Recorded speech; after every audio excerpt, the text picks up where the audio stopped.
చంద్రబాబు గారు చూడరా శ్రీవారికి సతీ సమేతంగా పట్టు వస్త్రాలు ఇస్తున్నారు. మనన్నేంట్రా తాడు పొంగం లేనలా ఎప్పుడు ఒకడేస్తుంటాడు.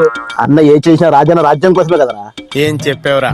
అబ్దుల్ కలాం, షారుఖ్ ఖాన్ లే డిక్లరేషన్ ఇచ్చి శ్రీవారిని దర్శించుకున్నారు. మరి అన్నెందుకురా డిక్లరేషన్ ఇవ్వట్లేదు? డిక్లరేషన్ అంటే శ్రీవారిని నమ్ముతున్నారని. మరి అన్న నమ్మట్లేదారా? నమ్ముతున్నాడు కాబట్టి సంక్రాంతికి ఇంట్లో గుడి సెట్ వేసుకున్నాడు. మరి క్రిస్మస్ ఎందుకు చర్చి సెట్ వేసుకోలేదు?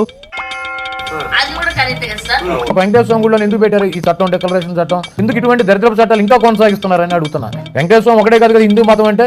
ఈ ఎదవకి హిందూ చట్టాలంటే దరిద్రపు చట్టాలంట. ఇలాంటి ముండ మోపలికి మంత్రి పదవులు ఇవ్వబట్టే మన 11కి పడిపోయాం. అన్న ఏం చేసినా రాజన్న రాజ్యం కోసమే కదరా. బాగానే ఎక్స్ట్రా.